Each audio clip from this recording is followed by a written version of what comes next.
Hey y'all, welcome or welcome back to my channel. My name is Taya and this is Taya's Turning Pages.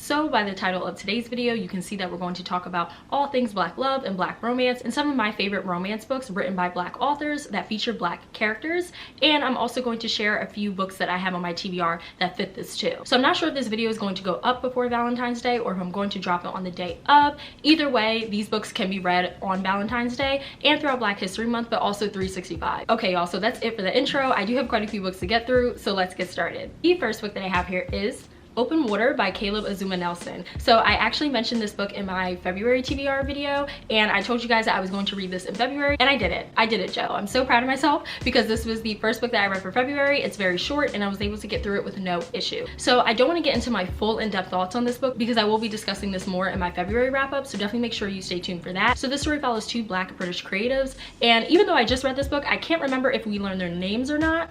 I don't think we do, but either way, it follows two Black British creatives. One of them is a dancer and the other one is a photographer, and so they do have quite a bit in common when it comes to the arts and what their passions are, etc. But you basically follow these two characters throughout the story of them just having a really great friendship that slowly starts to blossom into a relationship. But unfortunately, there are outside factors that are working to keep them apart from one another, and the story takes off from there. So I don't want to give anything else away just because this book is very short, as you can see here, but spoiler alert, I really did enjoy this story and I'm so happy that I finally got around to it because I've heard nothing but great things about this book and Caleb Azuma Nelson as an author. The writing in here was absolutely beautiful. It's stunning, it's dazzling. I will say that it is very flowery, so definitely keep that in mind. I enjoyed it because I just love good writing and I love when authors take a risk with their writing, when they use flowery writing or descriptive writing, lyrical writing. I love when authors take that risk. It's not going to be received well by everybody, but if it hits you and if you get it, you get it, you know? So I just really enjoy the writing style in here, but I also just love how tender and sweet this book was.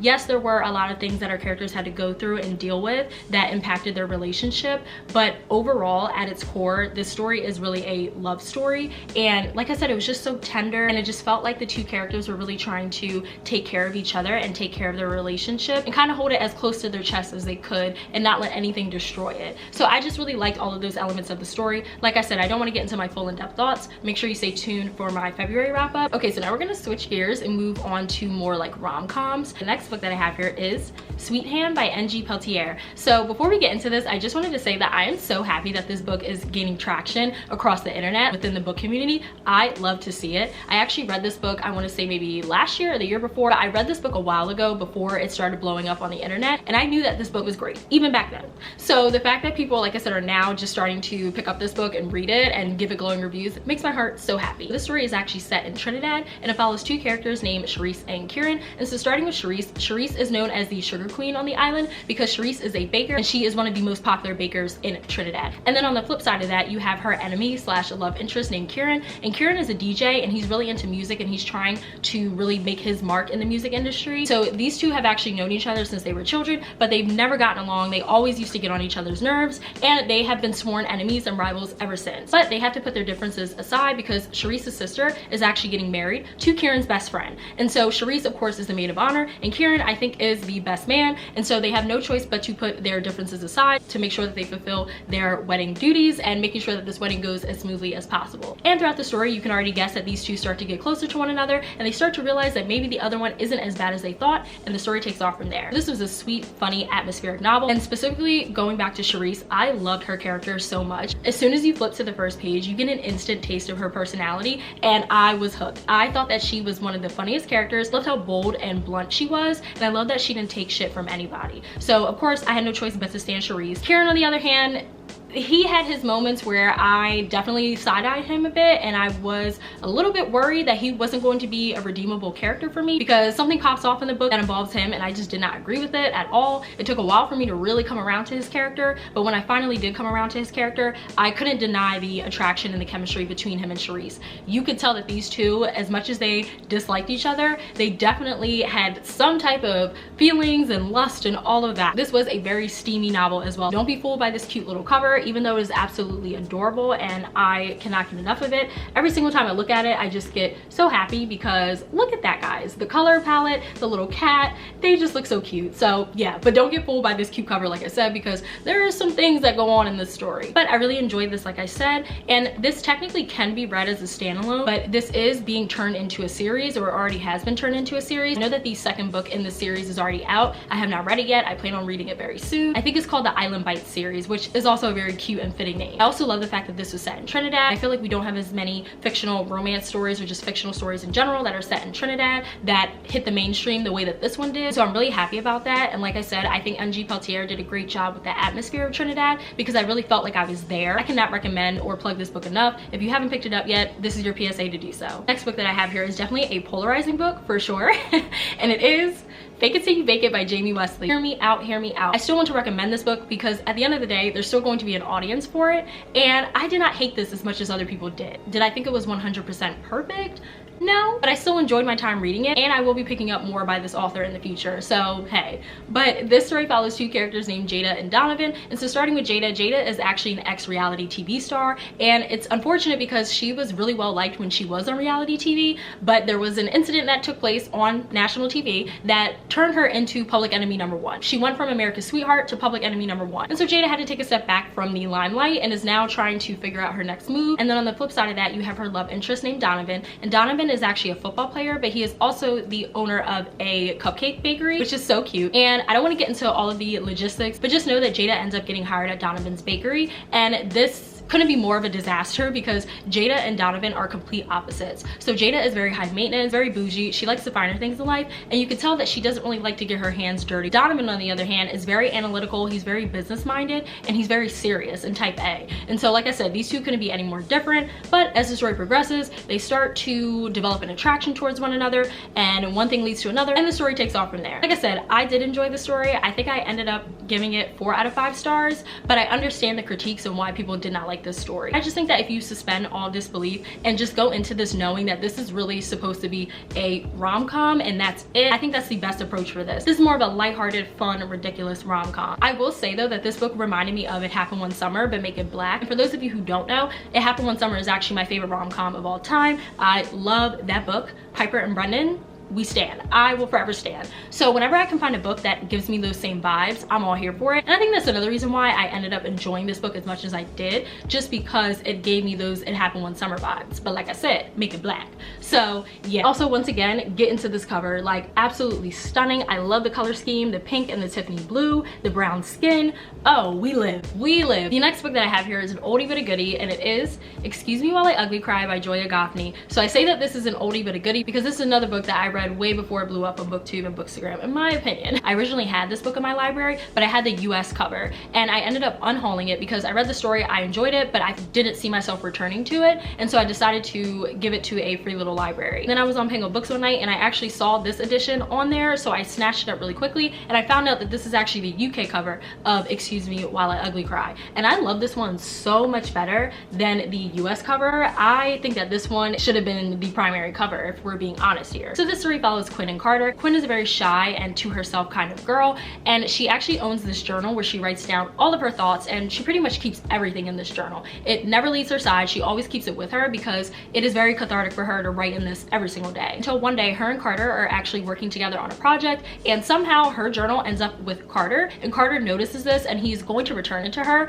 but before he can do that, the journal actually gets stolen. Before Quinn and Carter can even react, Quinn actually gets a message from the anonymous person that stole her journal. It tells her that she has to complete, I think, 10 things on her bucket list, and if she doesn't, then they'll expose her and leak her journal. And so Quinn and Carter decide to team up to not only find out who this anonymous person is who stole her journal, but to also help her accomplish these 10 items on her bucket list. And the story takes off from there. So this was another romance book that I found very compelling, very charming, and I also loved how adventurous it was, since Quinn and Carter have to go on this adventure of trying to identify this anonymous person as well as completing all of these tasks on her bucket list. I just had a lot of fun reading this. There was never a dull moment between these two. And I also love the fact that even though Carter and Quinn didn't talk as much before this whole ordeal happened, I love the fact that he was willing to put everything to the side and drop everything to help Quinn. And yes, granted, it was his fault in a way that this even got stolen, but I still like the fact that he dropped everything and cared for her so early on without him really even knowing her all like that. And despite this being a romance, and more specifically a YA romance, I still felt like Joya Goffney did a great job at making it more digestible for YA readers. There's a lot of conversations surrounding race, surrounding culture, surrounding identity, and just straight up racism in general.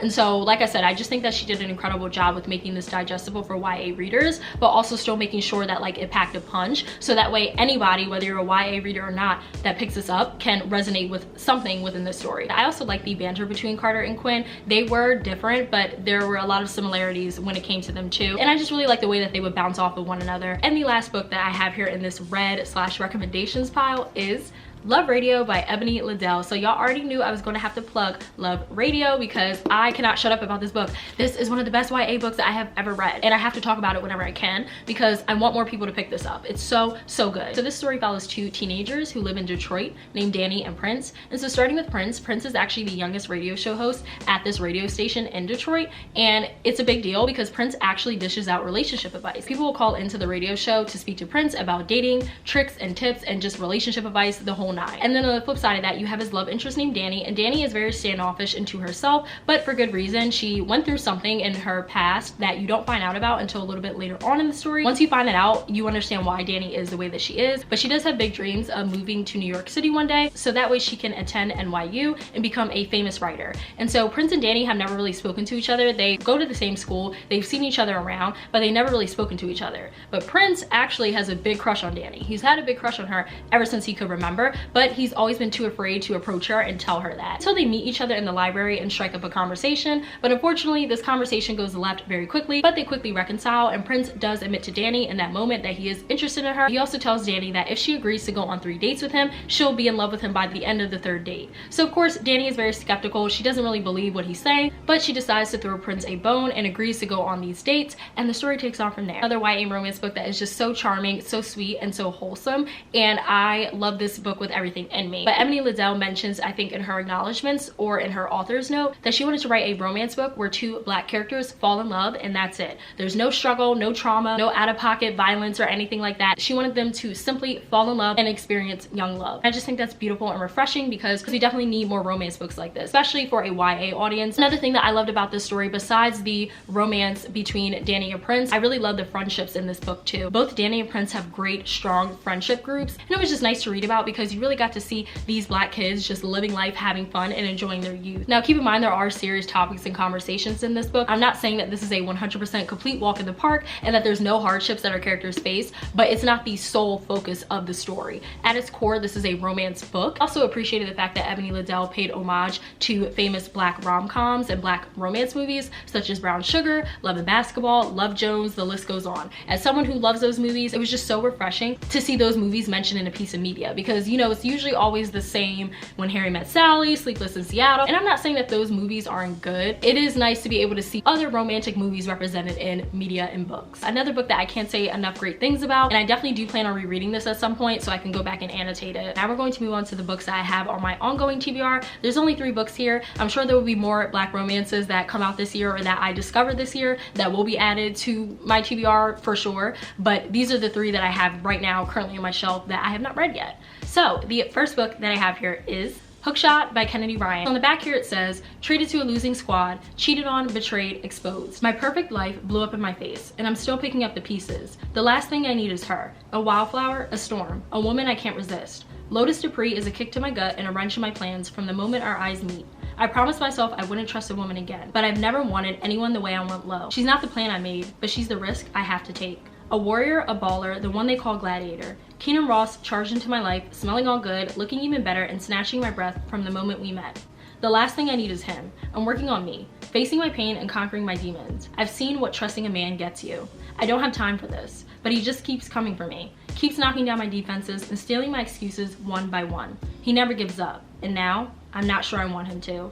That synopsis gets me every single time. The pen was penning in this. I haven't read this one yet. I do plan on getting to this in February. I still just wanted to plug this book because you can read any of the books in the Hoop series as standalones. I do recommend reading them in order just because the characters from the previous books do appear in the later books, but it's not law. Like, you don't have to do it if you don't want to. I've seen people read the books out of order and they're just fine. The next book that I have here is Finding Jupiter by Khalees Rowe. So this is another book similar to Hookshot that I already talked about in my February wrap-ups. And so this story follows our two characters, Orion and Ray. Orion and Ray are described as broken people. They've both endured a lot of trauma and hardships throughout their life, but these two end up crossing paths one day. And for Orion, the attraction and the love is instant. And you can tell that he's already head over heels in love with Ray. And Ray does end up reciprocating these feelings. She is really interested in Orion, but there's either something about Ray or going on in her life that is going to prevent her and Orion from being together fully, and the story takes off from there. I have heard that this book is a star-crossed lovers story, which I'm all here for. I know that this is probably going to be devastating and emotional. I love a good emotional love story, so I cannot wait to get to this one sometime in February. So the last book that I have here is By the Book by Jasmine Guillory. I've had this book on my TBR for about like a year,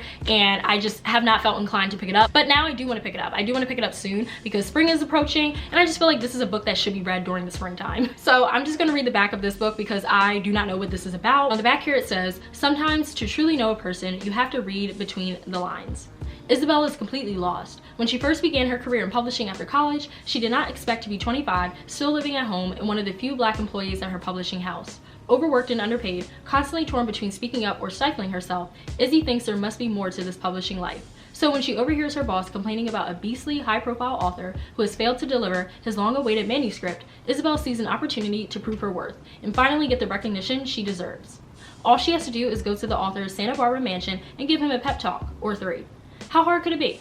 But Izzy quickly finds out she is in over her head. Bo Towers is not some celebrity lightweight writing a tell-all memoir. He is jaded and withdrawn, and it turns out just as lost as Izzy. But despite his standoffishness, Izzy needs Bo to deliver, and with her encouragement, his story begins to spill onto the page. They soon discover they have more in common than either of them expected, and as their deadline nears, Izzy and Bo begin to realize there may be something there that wasn't there before. So that was my first time actually reading that synopsis, and this sounds really cute. Yes, this is a book that I just picked up based off of the cover and based off of the author. I have read Jasmine Guillory in the past, and I have enjoyed her romance books, but I haven't read a book of hers in a long time. So this will be the first one in a long time. But like I said, the synopsis sounds really interesting, and I love when characters who are around the same age as me are trying to figure out what they want to do with their life and feeling lost and not knowing if they should go down this path or that path. I love when that's included in stories because it's so real and it's so relatable and it resonates with so many of us. So I'm definitely looking forward to picking this book up sometime soon. I'm wondering how steamy this will be. I feel like sometimes with Jasmine Guillory's books, it can be hit or miss. Sometimes they're like really steamy, and other times it's just very tame. So I'm not sure which direction she's going to go into with this book,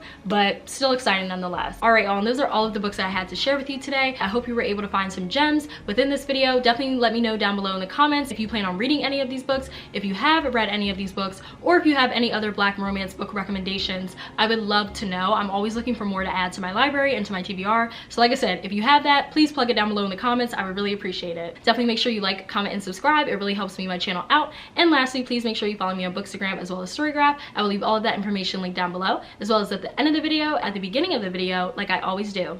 I will see you guys in my next video. Bye!